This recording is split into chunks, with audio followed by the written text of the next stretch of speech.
Hello, I'm Carrie, and I'm here on staff in Tampa Bay. The passage we're going to be discussing is Mark 14, 3 through 6. And at the beginning of chapter 14, it says that in 2 days, it's going to be the Passover and the Feast of Unleavened Bread. So that means thousands of people are making a pilgrimage to Jerusalem to come for the Passover. Meanwhile, also, the chief priests and teachers of the law are plotting to kill Jesus, but they decide to wait till after all of this because there are going to be thousands of people and they don't want to cause a riot. So the setting is in Bethany at the home of Simon the leper. Now, it says that Jesus and the disciples are in the home of Simon the leper and they're reclining. And so they're visiting, they're probably eating a meal. But you have to stop and think, wait a second, Simon the leper? How is he in a home? They were supposed to live outside of the camp. And even if you even associated or came close to a leper, you yourself were considered unclean.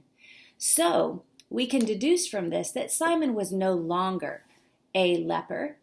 And we can also pretty much be confident, even though it's not recorded in the Bible, that Simon was healed by Jesus. So most likely, Simon had invited Jesus and the disciples in for a meal. So the main character of this story is a woman who enters the scene. She isn't named, but it is pretty obvious that she has also been touched by Jesus. She displays an extravagant act of worship and love towards him. Now, some in the group are indignant. They are incredibly upset because they think that her extravagance is a waste. Now, as you read this and think about Simon, do you think he was among the indignant, or do you think he shared in her feelings? Notice how Jesus responds to her and stands up for her. So I have 2 questions for you to think about.